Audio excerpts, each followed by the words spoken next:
going to speed through the first few slides because it's some general information. But food safety, do consumers know their role, and are they willing to take on the responsibility? I do a food issues class, a current issues class, every so many semesters, and this semester, towards the beginning, I asked all the students to pull out a piece of paper. And I said, I want you to answer this question for me. Who is responsible for food safety? And I said, what do you mean? I said, okay, what you eat. You want it to be safe, right? I said, yes. I said, okay, whose responsibility is making it safe? And I had, 10, 15 kids in that class at the time.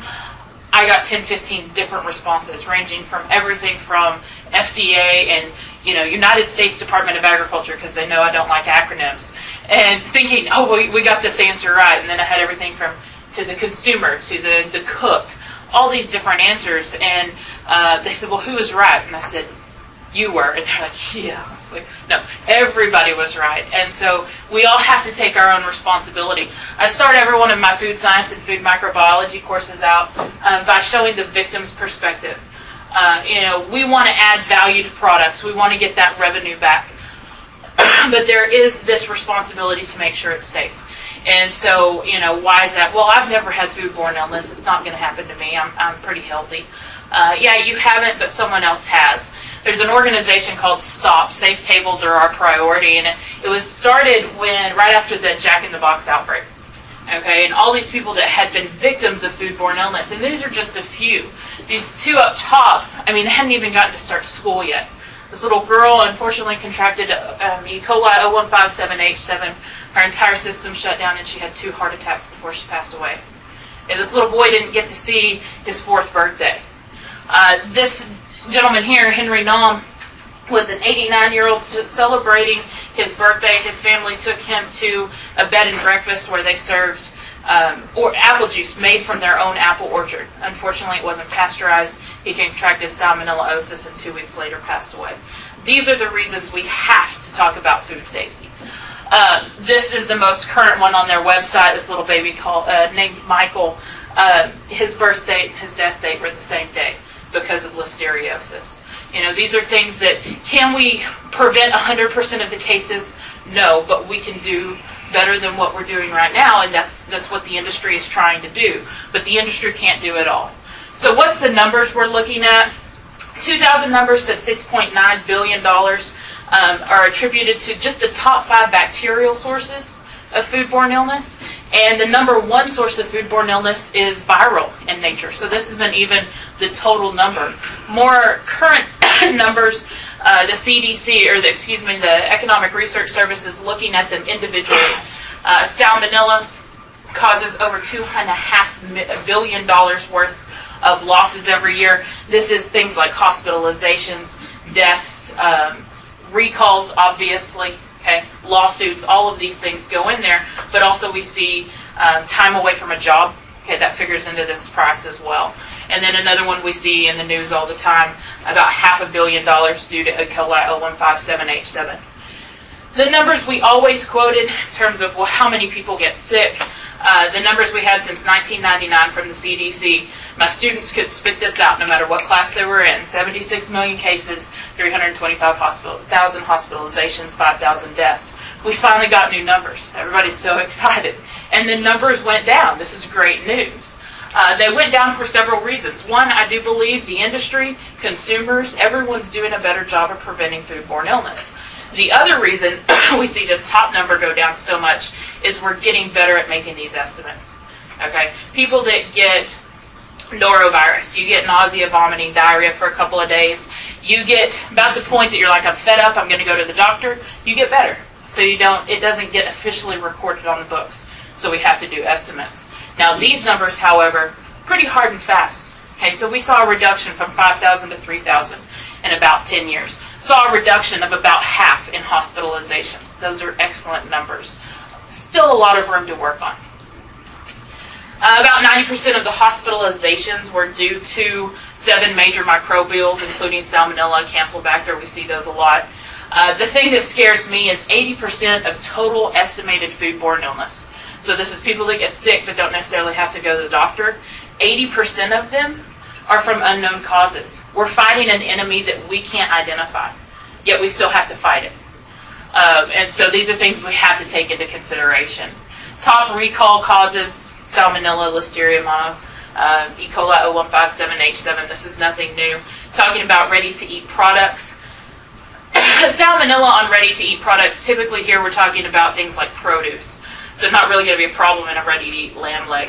Listeria monocytogenes, however, has become a problem in several ready-to-eat processed meat products. So this is one that we will potentially have to address. Looking at the impacts, where does foodborne outbreak, where is it caused? 77% is caused in food service. A lot of that's viral in nature. Your waiter's not washing their hands, okay, that kind of thing.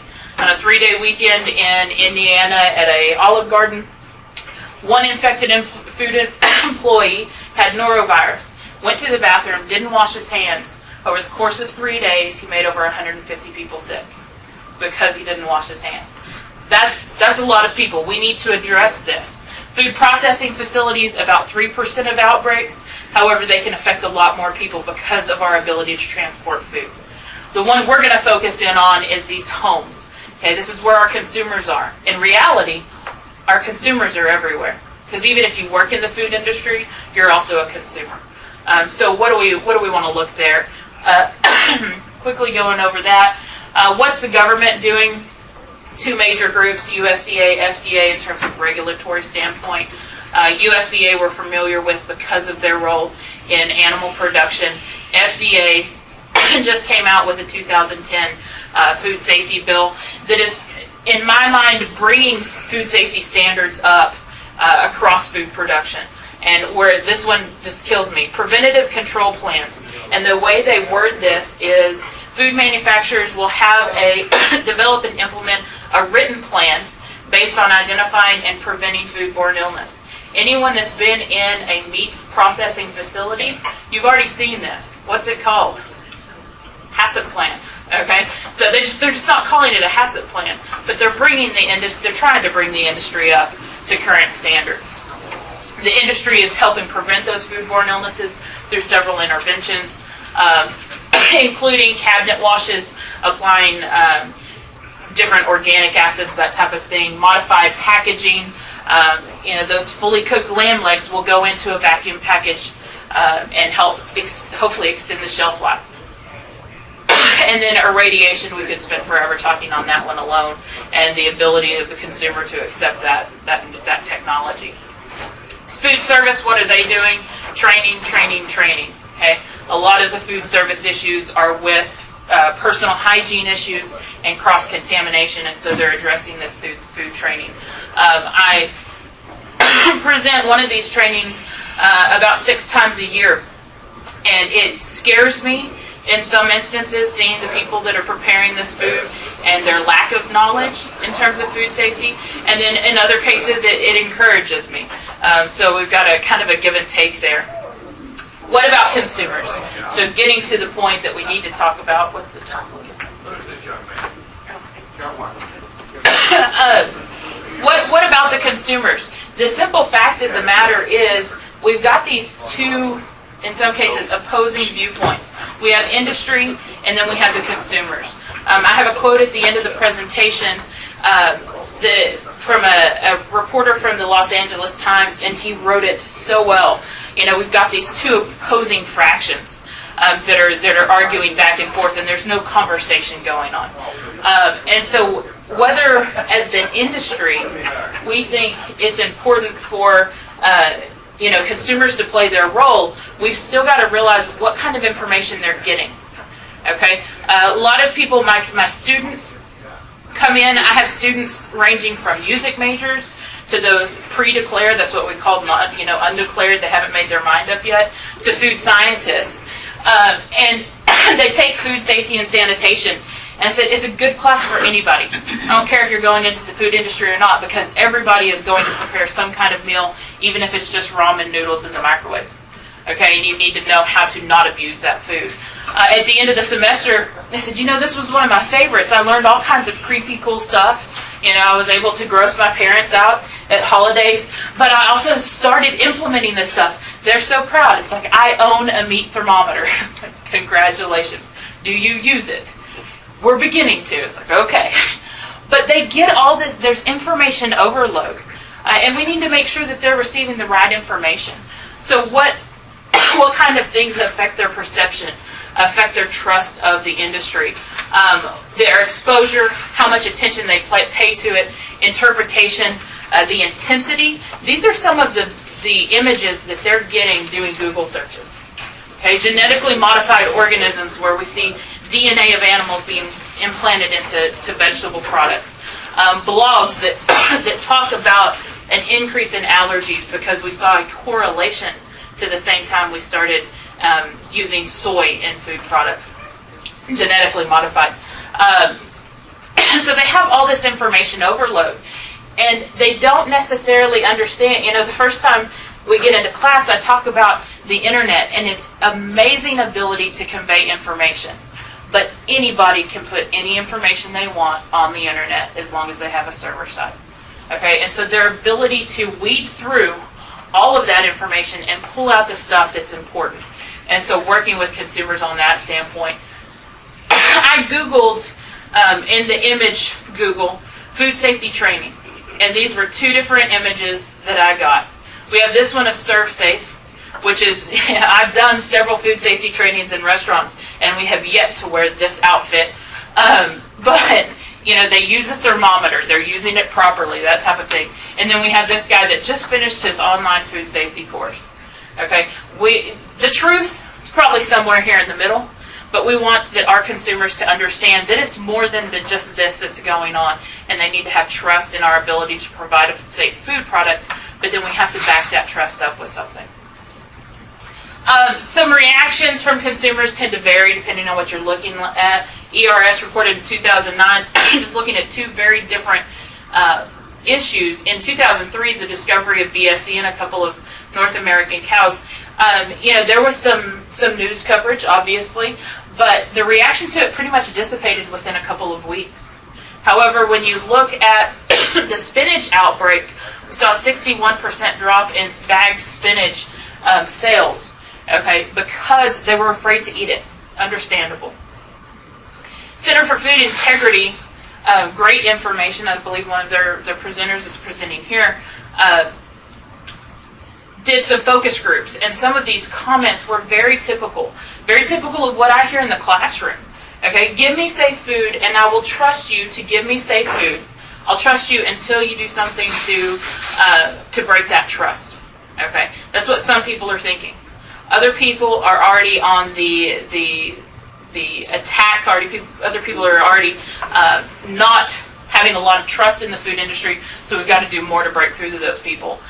Judy in Des Moines said they could let us know more about what they do. I've never been on a farm. I don't know what they do. Okay, there's people out there that don't know the difference between a sheep and a goat. There's some people out there that don't know the difference between a sheep and a cow. They don't know where milk comes from. Well, I got it at the grocery store. Yeah, but where did it come from? Well, H-E-B, the grocery store. Like, no, it came from a cow. So getting that information out there. Skip over this. So where do they fit in? Looking at consumers' priorities.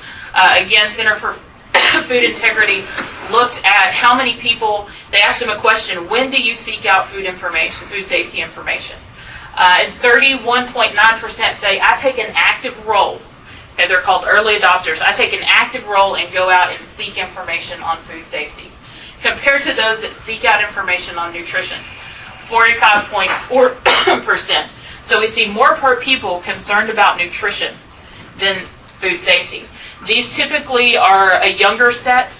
They are very, very technology oriented. That's where they're getting a lot of their information. If we look, the number that got their information from websites between 2009 to 2010 has increased. Local TV has gone down a little bit.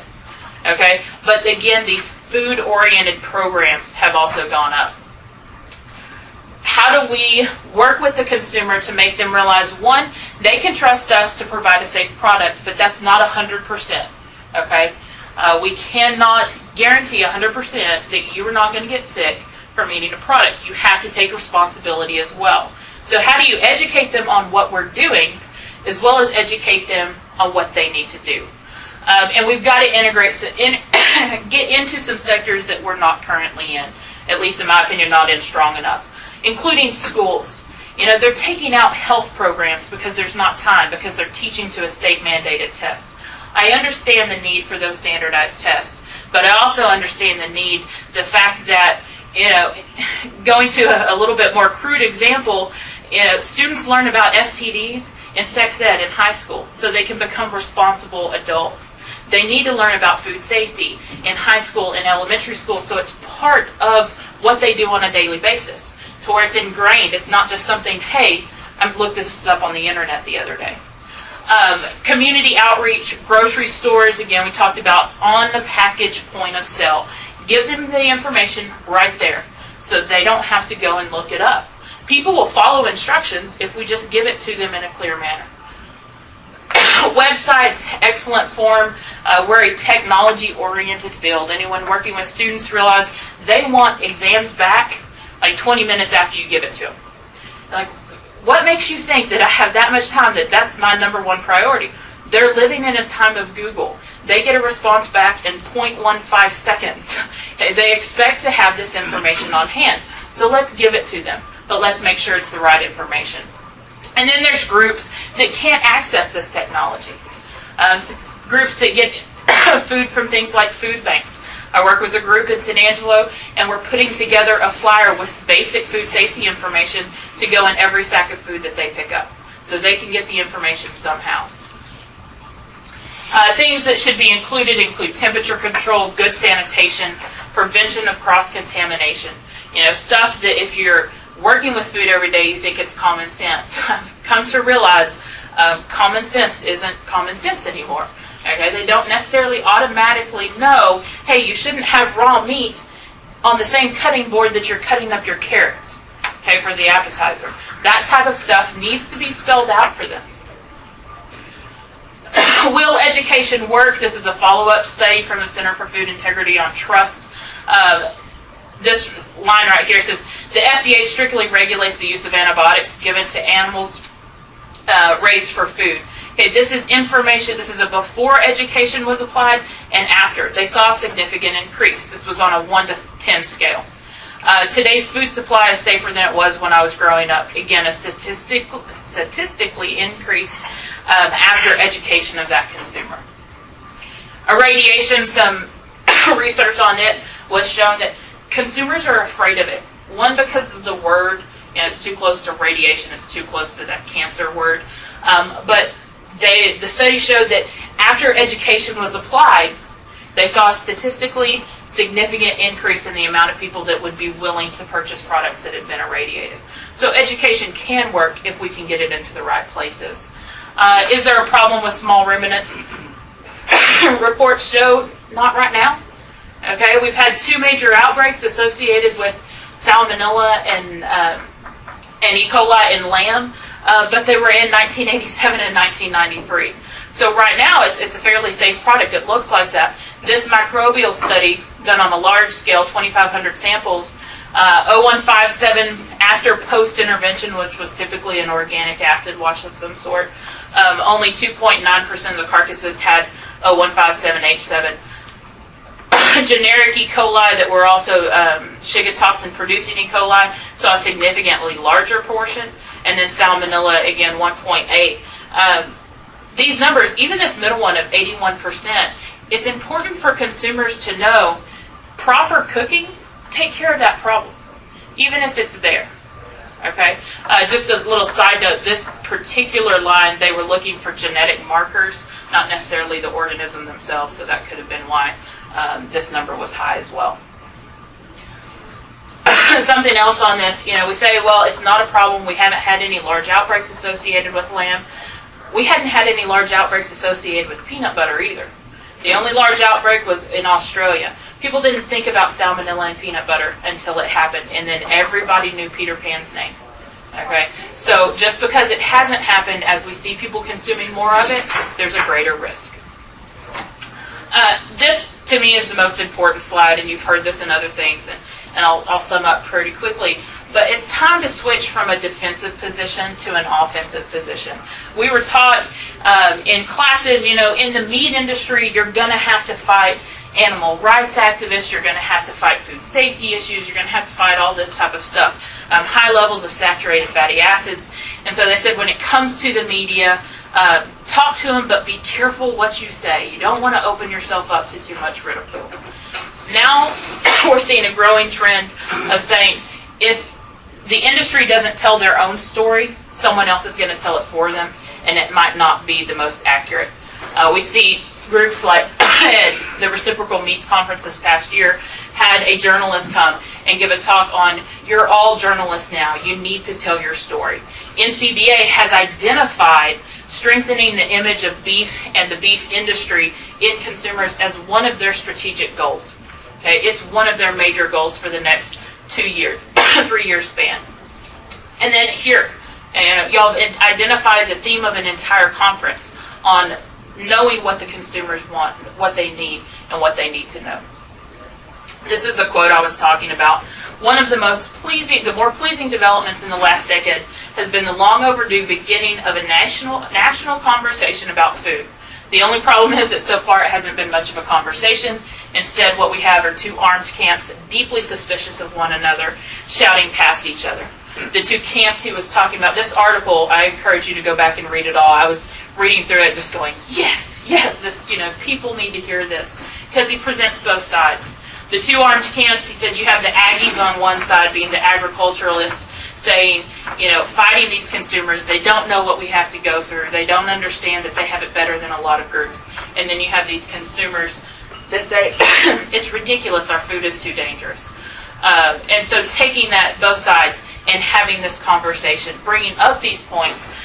The thing about those early adopters, those that seeked out food information, is they want information. They want good information. We just need to make sure they get the proper information.